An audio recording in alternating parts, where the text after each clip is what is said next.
बीच में स्लॉट दे दीजिए, जिससे कि परीक्षा कार्य भी हो जाए। और राजकुमार जी को आदरणीय उनको मेरे बाद में रखा गया, जबकि उनको ही पहले रखना था। तो मैं इसलिए उनके अत्यंत आभारी हूँ। देखिए, जो विषय रखा गया है, डहरिया जी ने काफ़ी कुछ शिवाजी के बारे में, उनका इतिहास, उनका जीवन परिचय, उनकी लड़ाइयाँ, सब कुछ बताएंगे। मैं उसमें नहीं जाऊंगा, सिर्फ सामान्य सी बात करूंगा कि 19 फरवरी को उनका जन्म हुआ था 1630 में। माता उनकी जीजाबाई और भोंसले, साईजी भोंसले आपके पिताजी थे। शिवनेरी के किले में हुआ था। जब शिवाजी का जन्म हुआ उस समय स्थिति ये थी कि मुगलों ने अपनी सत्ता, अपना साम्राज्य काफ़ी कुछ फैला लिया था। उत्तर भारत से लेके वो दक्षिण तक काफ़ी अच्छे तरीके से, सशक्त तरीके से स्थापित हो चुके थे।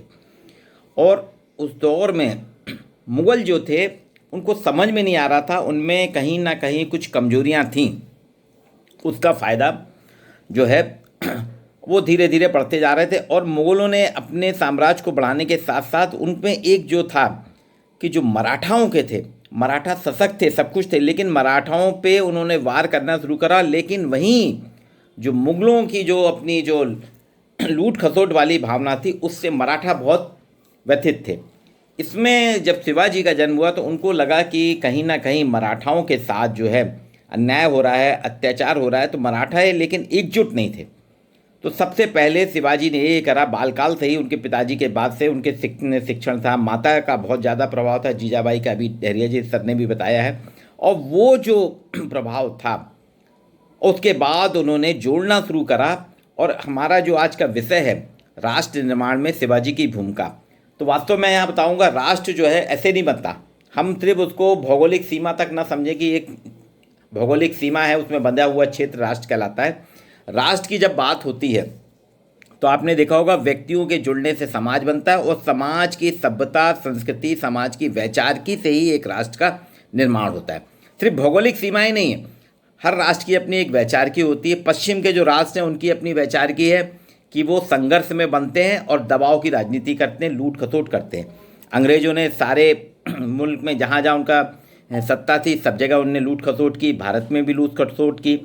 उनके पहले जो हमारे यहाँ मुग़ल आए थे 7वीं 8वीं शताब्दी से, तो वो सतत रूप से भारत को लूट रहे थे, भारत को खोखला कर रहे थे। लेकिन शिवाजी ने उस बीच में उनसे लड़ने के साथ साथ एक नया संदेश दिया कि हमको राष्ट्र निर्माण करना है, एक ऐसा राष्ट्र निर्माण करना है जिसमें भाईचारा होगा, जिसमें सभी लोगों को स्वतंत्रता होगी, सभी का आत्मविश्वास होगा और वफादारी होगी। ये राष्ट्रभक्ति का सूत्र देते हुए उन्हें राष्ट्र निर्माण की बात की। मैं यहाँ पे 3 चीज़, मुग़लों के शासन में 3 जो योद्धा हुए हैं, सेना नायक हैं, उनकी बात करूँगा। भारत के पश्चिम में आपने देखा होगा, राजस्थान में राणा प्रताप, उन्होंने मुग़लों से कभी झुके नहीं और पूरी तैयारी के साथ, जबकि मुग़ल उनसे 10 गुना थे शक्तिशाली, लेकिन उसके बाद भी राणा प्रताप ने अपने कौशल के आधार पे, अपनी रणनीति के आधार पे कभी भी मुग़लों को पनपने नहीं दिया राजस्थान में। यद्यपि राजस्थान का इतिहास अलग है, वहाँ उनको उतना सपोर्ट नहीं मिला राणा प्रताप को, लेकिन राणा प्रताप जी ने हमेशा अकबर को भगाया और उनके बाद जितने भी रह जाते उनके सामने टिक नहीं पाते थे मुग़ल शासक। एक मध्य भारत में अगर हम आते हैं तो जबलपुर जहाँ हूँ, तो गढ़ा मंडला जो है, राजकुमार जी बहुत अच्छे से जानते हैं, रानी दुर्गावती का शासन था।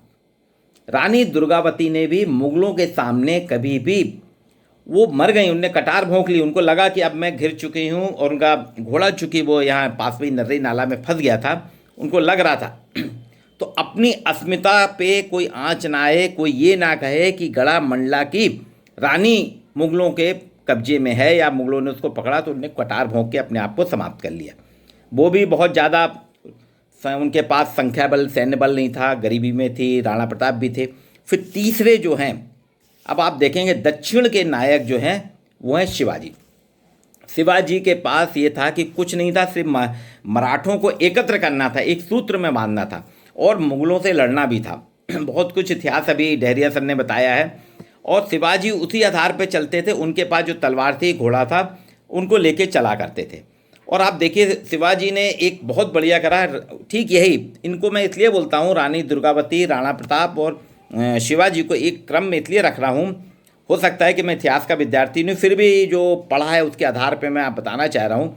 राणा प्रताप ने भी, देखिए, हल्दी घाटी का अगर युद्ध आपको याद होगा, हल्दी घाटी के युद्ध में एक छोटी सी सकरी सी दरार थी जिससे घोड़े भर जाते थे, और वहाँ पे क्या करा था, राणा प्रताप जी ने अपनी सेना पहाड़ के ऊपर रखी थी और वहीं से भाले तीर कमार करते फेंकते थे। उनके पास मुश्किल से 10,000 की सेना थी और मुगलों की सेना जो थी वो लाखों में थी।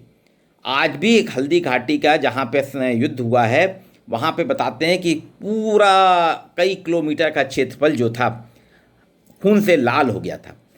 मुगलों को वहाँ से भागना पड़ा था। वो छापामार शैली थी उनकी, वो पता ही नहीं चल रहा था मुगलों को कहाँ से तीर आ रहे हैं, कहाँ से भाले आ रहे हैं, वो समझ नहीं पाए, और छोटे से दर्रे से उनके घोड़े निकल के चले जाते थे और वो लड़के आते थे। ठीक है ही, आप देखेंगे ऐसी ही टेक्निक रानी दुर्गावती की थी। रानी दुर्गावती भी क्या करती थी, जब भी लड़ती थी उनके पास बहुत बड़ा सैन्य सामग्री नहीं थी, छोटी थी, लेकिन उनके पास कौशल बहुत था, रणनीति बहुत अच्छी बनाती थी और उन्होंने मुगलों को हमेशा अपने चक्रव्यूह में फंसा के नेस्तनाबूद किया। अब इसके बाद आप देखिए शिवाजी के लिए जो कहा जाता है ना छापा मार युद्ध शैली, वो शिवाजी की देन है, उसके जन्मदाता हैं। उन्होंने छापा मार, उनको जानते थे कि मुगलों से लड़ना इतना आसान नहीं है, उसके लिए उन्होंने एक टेक्निक करी, अपने मराठा साथियों को साथ में मिला के छापामार शैली ली और छापामार शैली से मुगलों को कराया। अभी आपने बखनखा की बात होगी, अफजल खां को जो मारा, वो जानते थे जब उनको बुलाया गया था कि कैसे करा जाए दोस्ताना कूटनीति के साथ। शिवाजी मात्र 5 फुट के थे, वो थे करीब 7.5 फुट के, तो जानते थे कि ये मेरे साथ बदमाशी करेगा, तो पूरी तैयारी के साथ गया और जैसे ही उसने कटार मारने का प्रयास करा, शिवाजी ने बखनखा मार के उनको परास्त किया। तो ये कुछ चीज़ें हैं। दूसरी चीज़, उन्होंने इन तीनों में समानता के साथ, देखिए तीनों जो थे राष्ट्रभक्ति के लिए सबसे ज़्यादा जाने जाते, तीनों ने अपने राष्ट्र के लिए अपना सर्वोच्च निछावर किया। उनको अपने लिए, उनका कहना था कि इसमें जो नैसर्गिक प्रतिभा के धनी थे, स्वाभिमानी थे, कुशल नेतृत्व था, आत्मविश्वास से लवरेज थे, और राष्ट्र को इन्होंने प्रथम माना, परिवार को सेकेंडरी माना। अपने परिवार के लिए नहीं जिए, अपने पूरा जो भी इनका जीवन था पूरा राष्ट्र के लिए था। शिवाजी के साथ में एक और चीज़ थी, ये बहुमुखी प्रतिभा के धनी थे। इनका प्रशासन उच्च कोटि का था, इन्होंने सिक्के भी चलवाए, प्रशासन भी किया और प्रशासन को भी नए आयाम दिए। इन्होंने टैक्स की भी वहाँ पे नई नई दरें, कैसे टैक्स आए, कैसे राजस्व आए, उसकी भी प्रणालियाँ विकसित की। राष्ट्र के निर्माता थे, क्योंकि आज आप देखेंगे भारत के इतिहास की जब भी बात होती है तो मराठा इतिहास की बात हमेशा की जाती है। आप दो ही हैं, आप देखिए पश्चिम में राजपूतों का इतिहास किया जाता है, राणा प्रताप और उसके पहले के राजा से लेकर बाद तक के, और फिर दूसरा अगर किया जाता है इतिहास में अगर चर्चा होती है तो राजपूताना के बाद में होती है मराठा इतिहास की, क्योंकि इसी दोनों ने मुगलों को सबसे ज़्यादा टक्कर दी। टक्कर क्या है, मैं तो ये कहूँगा कि भारत की उस वक्त कमजोरियाँ थीं, नहीं तो ये दोनों अपना साम्राज्य स्थापित कर लेते और मुगलों को बहुत पहले भगना पड़ता। अंग्रेज यहाँ तो प्रवेश ही नहीं कर सकते थे और उसके पहले ही जाना पड़ता था। हिंदवी स्वराज की जो उन्होंने कल्पना की, हिंदवी स्वराज की कल्पना में उनका कहना था कि हमको रामराज स्थापित करना है। उन्होंने मनु संहिता की बात करी, मनुस्मृति की बात की, हिंद रामराज की बात की, और उनके राज में आज भी मुस्लिम कहते हैं, उस समय के जो कहते थे और आज भी इतिहास में मुस्लिम कहते हैं हम मुग़ल शासन में उतने सुरक्षित नहीं है जितने शिवाजी के शासन में सुरक्षित हैं, क्योंकि उनको सुरक्षा मिलती थी, उनके सलाहकार भी थे मुस्लिम, उनके सेनापति भी थे। और एक और किस्सा है कि एक बार जब लड़ाई हुई थी तो एक सुल्तान की पुत्रवधू है, सुल्तान की पुत्रवधू बहुत सुंदर थी, गौहर बानू। शिवाजी के जो सेनापति थे आबाजी सोनदेव, वो उसको गिरफ्तार करके ले आए और उन्होंने कहा कि मैं अपने शिवाजी के सामने इस सुंदर कन्या को, गौहर बानू को प्रस्तुत करूंगा तो मुझको बहुत इनाम होगा, मिलेगा सब कुछ। जब उन्होंने गौहर बानू को उनके सामने रखा तो आप कल्पना भी नहीं कर सकते, ये फ़र्क होता है एक सच्चे और एक चरित्रवान प्रशासक का। सबसे पहले शिवाजी ने अपने सेनापति को फटकारा और गौहर बानू के सामने नतमस्तक होकर उससे माफ़ी मांगी, क्षमा मांगी और साफ कहा कि मैं अत्यंत शर्मिंदा हूँ, मैं लज्जित हूँ।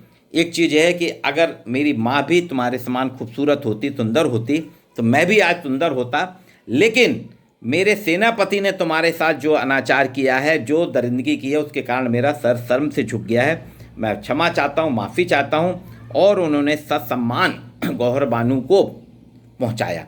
ये आप सोच सकते हैं ऐसे दृष्टांत, क्योंकि सत्ता के मद में राजा होते हैं, राजा महाराज जिनके पास शक्ति होती, ताकत होती है। हमने हमेशा देखा जो शक्तिशाली होता है, ताकतवर होता है, वो सारे उसमें सारे ऐब आ जाते हैं कहीं ना कहीं, और उनके सारे ऐब उस सत्ता के लालच उसमें छुप भी जाते हैं। लेकिन शिवाजी ने अपने चरित्र को प्रथम प्राथमिकता दी।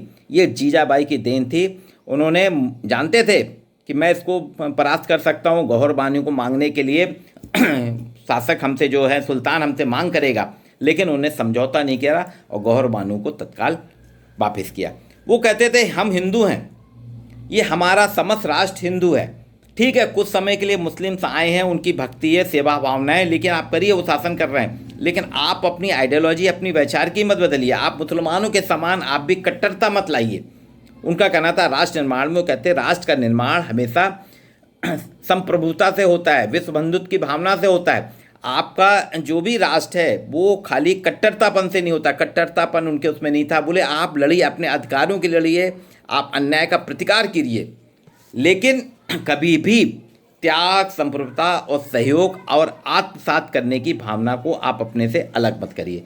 इस राष्ट्र निर्माण की जो बात है, वो कहते थे अगर आपके साथ कोई अत्याचार करता है तो आप लड़िए, उससे मारिए, लेकिन किसी पे अनावश्यक रूप से अत्याचार न करिए। उनका कहना था हमें अनुयायी होना चाहिए।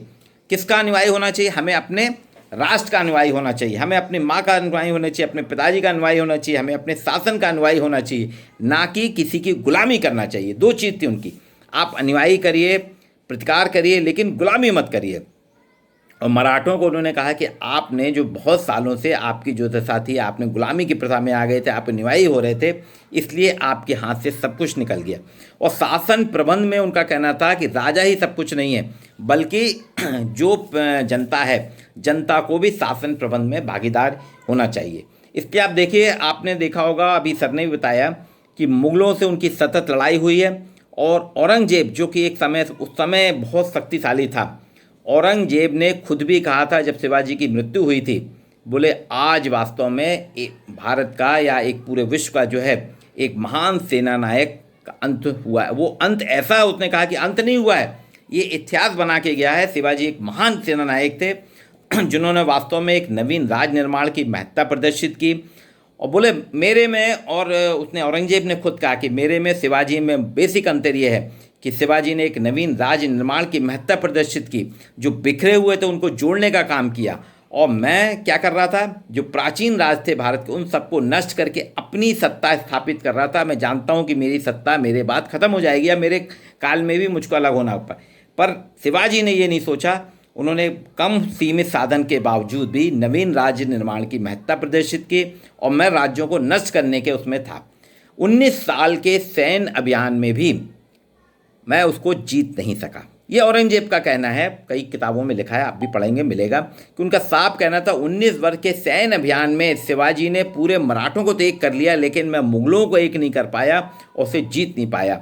और देखिए आप, शिवाजी ने अपने साम्राज्य को, जो उनका मराठों का साम्राज्य बिखर गया था, साम्राज्य उनके हाथ से निकल गया, धीरे धीरे उसको विस्तारित कर लिया। और मैं विस्तारित नहीं कर पाया, बल्कि मैं लूटपाट कर रहा हूँ। उन्हें दो शब्द औरंगजेब ने लिए हैं कि मैं लूटपाट करके अपने साम्राज्य का विस्तार करता हूँ, और शिवाजी महाराज जो हैं सहयोग से, समान भाव से, आत्मविश्वास जगा के अपने राज्य का, अपने साम्राज्य का विस्तारित करते हैं। शिवाजी के बारे में एक बहुत ही है कि आप देखेंगे ना, मैंने कहा ना 3 चीज़ें, मैं 3 हमारे आदर्श नायक होना चाहिए। रानी दुर्गावती पे जबलपुर में काफ़ी इतिहास है, यहाँ की भूमि जो है रानी दुर्गावती की है। शिवाजी का भी मराठा साम्राज्य जबलपुर में था, कुछ है यहाँ पे गड़ा फाटक और आपका लटकारी का पड़ाव, यहाँ काफ़ी कुछ था। और राजस्थान की सत्ता तो हम सभी जानते हैं, राजस्थान का इतिहास अपने आप में। ये तीनों जो हैं, गरीबी में इनके पास संसाधन नहीं थे, संसाधनों के अभाव में भी इन्होंने सिर्फ अपने कूटनीति के बल पे, अपने वैचारिकी के बल पे अन्याय का प्रतिकार करके, बिना किसी लालच के, बिना किसी झुके, संघर्ष करके जो सत्ता स्थापित की है। इसलिए आज आप देखिए कि इतने साल के बाद भी शिवाजी ही हमारे आराध्य हैं, राणा प्रताप हमारे आराध्य हैं, औरंगजेब को हम कोई नहीं मानता, औरंगजेब का कितना भी इतिहास हो, लेकिन औरंगजेब के साथ में हमेशा लोगों की दुर्भावनाएं ही जुड़ी हुई हैं। और ये तीनों नायक जो थे जिन्होंने हमारे साम्राज्य को स्थापित किया, राष्ट्र निर्माण की बात की है। एक और शिवाजी की बात है। अब हम सब देखते हैं कि 1947 में जब हमारा देश आज़ाद हुआ, 15 अगस्त 1947 को देश आज़ाद हुआ और 1950 में संविधान बना। इसलिए हम कहते हैं कि देश तो आज़ाद हो गया था, लेकिन गणतंत्र जो है 1950 में हुआ। और आपने देखा होगा कि कहा गया कि भारत में कई धर्मों के बावजूद भारत को एक धर्मनिरपेक्ष देश की संज्ञा दी गई कि भारत धर्मनिरपेक्ष है। लेकिन आप कभी अगर सोचें, किसी ने सोचा भी नहीं था 16वीं सदी में शिवाजी का जो था, शिवाजी की जो वैचारिकी या शिवाजी की आइडियोलॉजी थी वो धर्मनिरपेक्षता की थी। आप सोचिए, हमारे संविधान निर्माताओं ने जो शब्द लिया है धर्मनिरपेक्ष, या भारत में धर्मनिरपेक्षता की बात हुई कि भारत हिंदू राष्ट्र नहीं, भारत मुस्लिम राष्ट्र नहीं, ना मुस्लिम ईसाई राष्ट्र नहीं, भारत एक धर्मनिरपेक्ष राष्ट्र होगा। ये 16वीं सदी में शिवाजी ने ये आइडियोलॉजी, इसलिए उनको कहा जाता है राष्ट्र निर्माणक, कहा जाता है राष्ट्र निर्माता के रूप में कहा जाता है। इसलिए कहते हैं कि भारत के निर्माता जो हैं वो सच्चे रूप में देखा जाए शिवाजी हैं, क्योंकि हमारे यहाँ सदियों पुराना है समाज, भारतीय समाज सबसे पुराना है, संत ऋषियों मुनियों का समाज है, जिसमें वैचारिकी थी, सहिष्णुता की बात थी, वर्णाश्रम, आश्रम व्यवस्था, पुरुषार्थ, ये आइडियोलॉजी थी, धार्मिकता की आइडियोलॉजी थी। लेकिन राष्ट्र कैसे निर्मित होगा, राष्ट्र को सीमाओं के बीच में अपनी संस्कृति सभ्यता के साथ साथ धर्मनिरपेक्षता कि उसमें हिंदू भी हों, मतलब किसी भी धर्म के लोग हों, किसी भी भाषा के लोग हों, लेकिन जो राष्ट्र से प्यार करते होंगे, जो अपने राष्ट्र को अपना समझते होंगे, अपने परिवार को बाद में रख के पहले राष्ट्र के प्रति जीते होंगे, उनको बात की थी। तो देखिए धर्मनिरपेक्षता की बात उन्होंने की, हिंदवी साम्राज्य की बात की, तो वास्तव में सच्चे राष्ट्र निर्माता थे। और उनको मैं ये जो कार्यक्रम हुआ है, कपिल जी का मैं अत्यंत आभारी हूँ कि इस वेबिनार को उन्होंने करा, उनकी जयंती को सार्थक बनाने का प्रयास किया। मैं अपने सभी साथियों की तरफ से, जितने भी वक्ता हैं उनके और हमारे जो श्रोता लोग सुन रहे हैं यूट्यूब में या इसमें, उन सभी की तरफ से सादर नमन करता हूँ वीर शिवाजी को, छत्रपति शिवाजी को। धन्यवाद। पूछना चाहूँगा और मैं